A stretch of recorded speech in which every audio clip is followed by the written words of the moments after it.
All right, good afternoon, everybody, and thanks for joining us here this afternoon. My name is Archie Chesson. I'm the parish president here in Lafourche. I'm proud to have with me Sheriff Craig Weber, Chet Chesson, the executive director of the Great Lafourche Port Commission in Port Fourchon, District Attorney Christine Russell, Clerk of Court Annette Fontana. I do not believe Deanna with Energy made it with us today. Mr. Armand Otin, chairman of the parish council, along with Councilman Kerry Araby and Councilman Jim Wendell, who's behind the cameras. We also have with us Brigadier General Rodney Painting from the Louisiana National Guard and Military Department here with the state of Louisiana, and then State Representative Brian Fontenot and Joe Ogeron. So just a brief update of where as a parish. We have 8 pod sites open at this point, which is a plus for our residents. Thibodeau Family Church on North Canal Boulevard in Thibodeau, the Race and Ag Center on Texas Street, the Lockport Central Fire Station at Crescent Avenue in Lockport, Our Lady of Prompt Succor at North Bayou Drive in Golden Meadow, the Choctaw Fairgrounds to serve that 6th Ward community, as well as one in the Grand Bois community, which is kind of northeast of LaRose, or northwest of LaRose, excuse me. Where's the other one, Mitch? Bayou Blue at the Rec Center. I knew I was going to forget one. Our debris contractors have mobilized in. We have about 15 trucks right now running routes as we set up our DMS and our unloading sites. DRC is our debris contractor and hopes to have 40 trucks on the ground by Saturday. In a 2-week span, we hope to ramp that up to 80 trucks to fulfill that particular contract. Every day we get updates from our water system, which is much improved. I think from the last time that we did this, about a week ago, we have water to the entirety of Lafourche Parish. Our north water plant, along with the city of Thibodeau, are both on permanent power. Our south water plant, just south of us here in Lockport, will hopefully have permanent water or permanent power by the end of the weekend, which will allow them to hopefully start running their bacteria samples and take us off of a boiling water advisory in the coming weeks. I know the sheriff's behind me, and so is the DA, and I will let them go into more detail about this, but we are pleased to announce that we have formed a contractor fraud unit. So as residents are working to have their roofs tarped, their roofs redone, or any work around their house, we're cautioning you to be careful and check the credentials of those people, and we will work actively to help stall that off where our residents are not defrauded by fly-by-night contractors.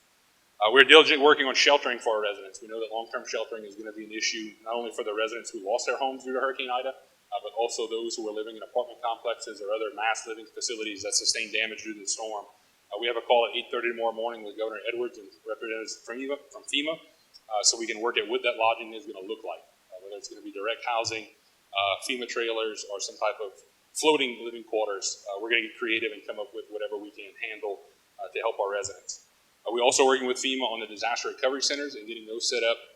We have teams that are starting to mobilize in, and we have teams in Thibodeau today working with some apartment complex residents who are being asked to vacate that premises, as well as we'll have a team set up down the bay with our district attorney, and something she will speak about in a moment, from 1 to 5 p.m. at an event that they're working on as well. And then we have made 7 sites available to FEMA to open up their self-contained DRC sites so we can start to register our residents for assistance. We already have 22,800 residents who have registered with FEMA, and about $11.1 million that's already been approved for direct payouts to help them. One thing I do want to note, we do not have any representatives from our levy districts here from North and South Lafourche, but I want to make a note that our levy's held, which is a blessing for us. We have worked very hard in taxing our own selves for levy protection for a number of years, especially in South Lafourche. As Wendell Curall noted to me this morning, we took a Cat 5 on the chin. We didn't have a levy break. That's more than any other levy district can say across the state of Louisiana. So that's a blessing for us. While we did have some overtopping, and we did have some communities that flooded, the North Lafourche Levy District, on every single one of those spots where we saw overtopping, actually has a contractor and a notice to proceed that was issued before the storm. So we know where the problems are, and we're working very hard to fix that. Garbage service continues to work on a once-a-week service. So as residents continue to put out their garbage cans, River Birch is working diligently to pick that up on a once-a-week basis until we can get caught up, and then we will move to twice-a-week service.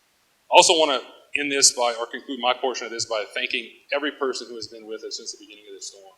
As I alluded in the press conference last week, this was not a New Orleans event. Homa and Lafourche, especially Port Fourchon, took this one on the chin, guys.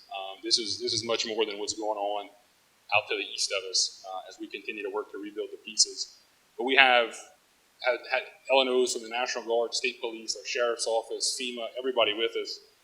We have about 800 guardmen on the ground right now across Lafourche Parish from 6 states. from different Guard units, plus Louisiana Guard and Louisiana Active Duty from Fort Polk, doing pods, military policing, not only with our sheriff's office, but working with energy, as well as engineering battalions who are working to help us clear outfall ditches in public residential streets. Energy has about 1,000 linemen on the ground right now. About 50% of Thibodeau has power in some of the 6th Ward area, and we hope that where we are, this stretch of central Lafourche, we'll get power hopefully by the time this press conference is over. So if the lights blip, that means we have power and our generator kicked off. So just watch out for that. Please remember generator safety. As people continue to deal with no power, please remember that generator safety. Put it in a well-ventilated area. We don't want to see any carbon monoxide deaths like we've seen in other parts of Louisiana post-storm. With that, Sheriff Craig Weber. Thank you, Parish President Chasson. My name is Craig Weber. I'm the Sheriff of Lafourche Parish. I know we have a lot of people that are going to speak, so I'll try to keep my comments as brief as possible and focus on the safety and security aspects of what we're doing. I first want to give a great shout out to all of the first responders and particular law enforcement officers. Probably not since the 1988 attempted assassination of my predecessor, Sheriff Duffy Bell, have there been more police officers on the ground in Lafourche Parish at any one time. Our regular workforce, which is doubled right now and continues to be doubled, is supplemented by over 150 police officers throughout Louisiana and throughout the country. And I want to specifically recognize the Guard support as well. They have been helping us with their MPs.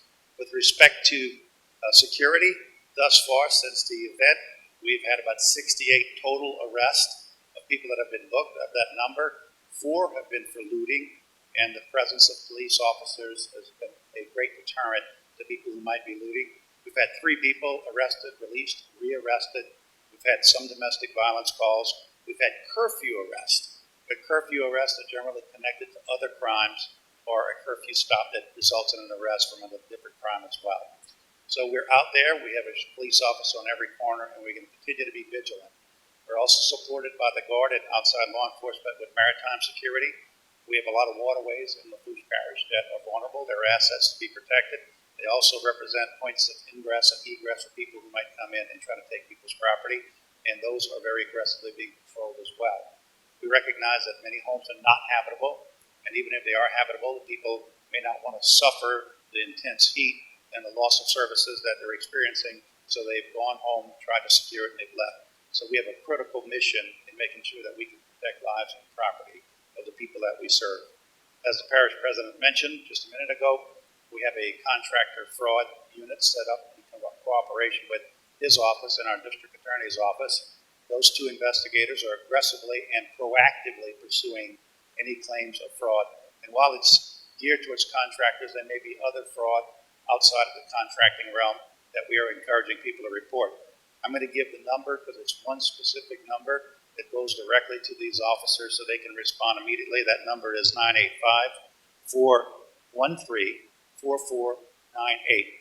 We have warrants for one contractor, actually warrants that existed before this event. We know from internet activity and social media that this particular individual is back to his old tricks, and we have a team trying to apprehend him. He'll be our first contractor fraud arrest. We're doing, of course, security, but we're also doing compassionate relief.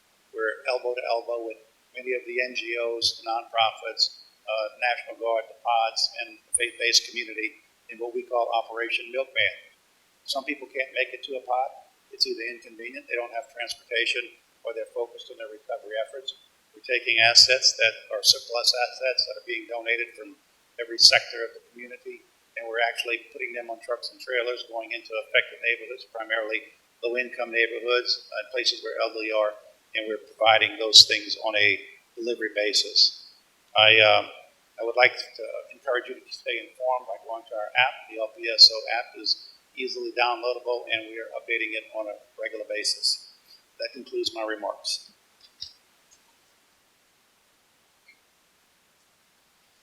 Good afternoon. I'm Chet Chasson, the Executive Director for the Greater Lafourche Port Commission and Port Fourchon. I want to do a timeline for y'all based on the fact that Port Fourchon was ground zero, was the landfall site at 11:55 a.m. On August 29th. So again, on Sunday, August 29th, we all know Hurricane Ida hit Port Fourchon at 11:55 a.m. By Monday, we were continually looking at LA1 just south of the lock structure in Golden Meadow and assessing when the water would go down. The water stayed up for all of that day. By Tuesday evening, the water was finally down enough for one of our harbor policemen to traverse LA1 and get down to the port to assess the damages, to assess the debris that was on LA1, and to make sure that the assets that we had staged for debris removal on LA1 were enough assets to do so. We assessed that they were, so by Wednesday morning, those assets were moving and clearing LA1 south to the elevated highway in Leeville and moving into Port Fourchon. We're very fortunate to have the Parish debris contractor, DRC, actually showed up to the wrong EOC. We're thankful they did because they stayed down there and continue to help our folks clean up LA1 and LA 3090 in the port and the ports road so that we can get folks in. On Thursday morning, we began bringing tenant assessment teams into the port to assess their damages and to prepare for the cleanup. On Friday, cleanup began into Saturday, Sunday, and Monday. And I'm proud to tell you, by Tuesday of this week, the first vessel started to be loaded out in Port Fourchon. There's several facilities that are up and running, and they're continuing to be to get themselves up and running. We're loading water, fuel, liquid mud to get the things back up and running in the Gulf of Mexico so that production can get back up and running in the Gulf so we can continue or restart providing this nation with 20% of its energy. That's the importance of our port. And I think all of what I just said is a testament to the hard work of all of the first responders, to our parish government, to our port authority, to our commissioners, to all of the folks that work very hard every day. It's really a community of effort between public, private, and different folks that are coming into our community to help get things back up and running. I do want to say I think it's important. We all know that Bayou Lafourche is blocked with vessels, both private, some public, fishing vessels, houseboats, and that sort of thing. Just before I came here at 12 noon, I had a meeting, a conference call with U.S. Coast Guard, members of the Corps of Engineers, and the Navy. There is a salvage unit that will be coming here starting from just north of Port Fourchon, headed up towards Leeville, and then again inside the levee system, another unit is on its way to help salvage these vessels that are blocking the channels of Bayou Lafourche, leading to the Intracoastal Canal and then back south to the port. That is a critical navigable waterway for equipment and goods and services coming down to Port Fourchon, again, to help get the energy needs of this country back up and running. So that should start, salvage should begin sometime late tomorrow into Saturday. The Corps of Engineers is finalizing the funding process of getting the Navy paid for the work. There are some private salvage companies that have been contracted by the Navy to do some work as well. They'll be starting that, like I said, either late tomorrow or Saturday. So we want to thank everyone that's been calling, sending emails, sending goods, water, and the different things like that. I can tell you the airport, in the South Lafourche Airport that we manage as well at the Port Commission has been very busy. There's over 90 aircraft flights into the airport carrying about 90,000 pounds of products to help our community. That's a group called AeroBridge, and they've been working closely with a local nonprofit called Bless Your Heart to get products and things out to our community that's desperately needed for all of those folks that have lost, some of them lost everything that they own. So we really appreciate all the love and support that people have been providing to us from all over the country. We thank the parish government and the sheriff's office and all the first responders, fire district, all of our delegations from Congress to state delegation in trying to assist in getting things back up and running. Thank you.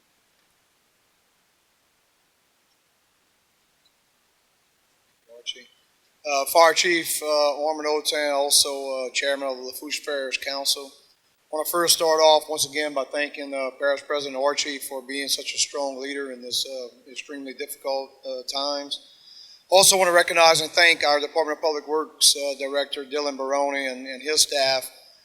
They're trying to make miracles happen. Our citizens need to realize times are very difficult.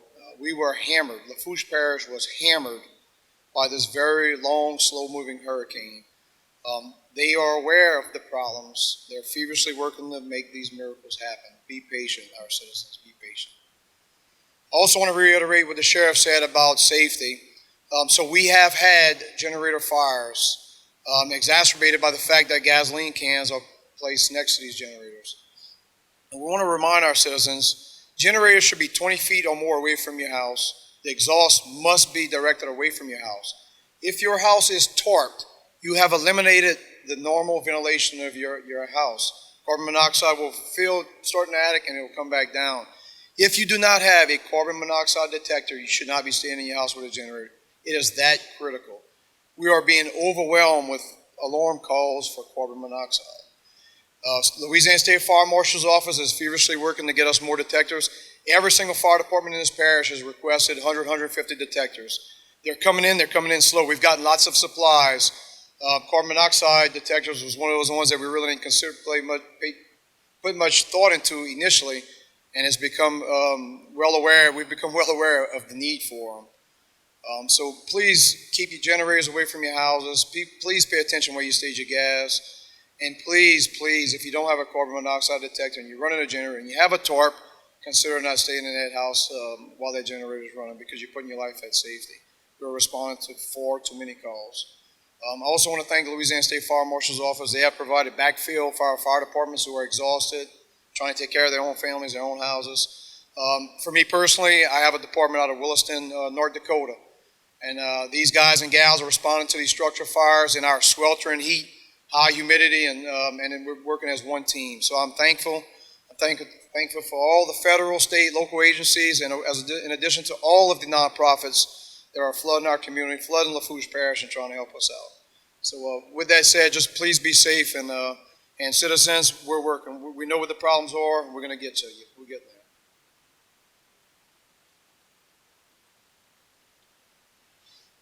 Good afternoon. My name is Christine Russell, Lafourche Parish District Attorney. Our Chief Judge recently issued an order which closed court indefinitely.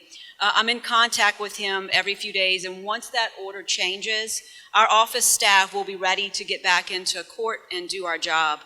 Our main office is on generator power. There was no real significant damage to our building, so staff members are still going in and out to make sure that we're keeping up with the work so that when that order is released, that we can quickly go back in. Our victims department is beginning the process of reaching out to our most vulnerable victims. Our phone service is down in our main building, so that process will go quicker once we get our phones back up. Our staff members are actively working throughout the parish with relief efforts, and I'm so extremely proud of each and every one of them. Our civil department, run by Assistant District Attorney Lisa Ogeron, has stayed in contact with all of our parish officials, our boards, and our commissions, and we're continuing to work in our civil department to answer any questions they may have throughout the hurricane and our, of course, recovery efforts. You know, our job in the DA's office is to keep our community safe, and our team is ready to get back to work and focus on that job. We will have our team in place in partnership with the Sheriff's Office. Our contractor fraud unit is ready to go and prosecute those cases, and top priority will be any crimes that are committed during our recovery stage. Any of these looting or any of our contractor frauds will be top priority for our office. You know, equally as important in our job is not only keeping people safe in our community, it's to serve our community, and we realize that. And because of that, we've put together our own crisis team. We're going to be in Golden Meadow at the town hall tomorrow morning beginning at 9 o'clock. We have on site what will be our licensed clinical social worker, Ms. Heidi Irwin. She will have other counselors along with her that have offered their time and their services, and they're going to focus on crisis management. We all know that people are struggling, and we need to be present, we need to listen, and we need to offer resources. As our community continues to clean up and restoration continues, we can't forget the psychological implications that we are going to continue to see. Prior to Ida, I think we all saw it based on COVID. We saw an influx in mental health issues and concerns in our office, and I know law enforcement did as well. Ida is only going to exacerbate those psychological issues. If there's ever a time that we need the support of counselors and clinicians, it is now. Our crisis team is not only going to consist of licensed clinical social workers, it will consist of assistant district attorneys. They will be present tomorrow in Golden Meadow at 9 o'clock. If a member of our community missed a court date and they want to get back on track, they can come tomorrow and our assistant will be there along with our clerk of court, and we will be able to give a new court date and get them back on track. She will also be there, I know Ms. Fontana will be there to address any questions anyone may have in regards to any other issues in regards to her office. Our crisis team will not just be this one time. We will be back and we'll be in other areas of our community. We're going to continue to make our office available to all areas of Lafourche Parish. We'll also have on hand information on other resources, whether it be psychological, mental health, FEMA, for our community members. A representative will be from FEMA will be there at 1 o'clock tomorrow afternoon, and we should still be there as well. I want to stress that our district attorney's office team is going to continue to work throughout our community. We are going to continue to protect our community and prioritize our cases. We know, and I think everybody behind me knows, that we're strong folks in Lafourche, but we're so much stronger together, and we're going to be there for one another, and you're going to see us come through even stronger. I'm extremely proud to stand with the men and women behind me, and I think it only shows that we are one, and when we say we're Lafourche strong, it's not just words. So thank you so much for being here.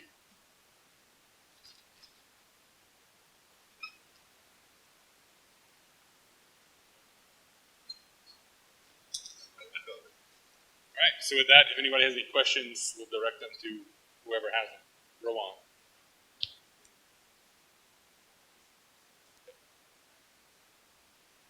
So I think overall, Lafourche Parish, excluding the city limits of Thibodaux, we're probably at about 5% powered up. Energy is still holding firm with that September 29th date for most of Lafourche Parish to have power.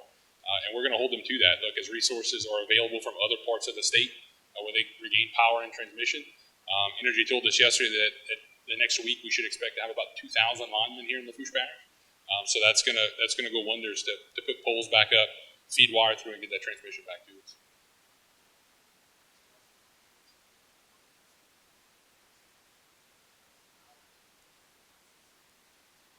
So we're in the early stages of that, and I want to thank General Painting. I know he's standing behind me. He was with in Calcasieu Parish for Laura, and I started to pick his brain yesterday about how that worked and how that timeline framed up and what we could use and what the options were. So we shot some options to GOSEP yesterday of what was in our head, working with Chris Gilbo and Casey Tingle, who's their assistant GOSEP director. So again, we have that call with the governor's office at 8:30 tomorrow morning to try to talk through some of these strategy points and then get a timeline to get some of these things in place to help our residents.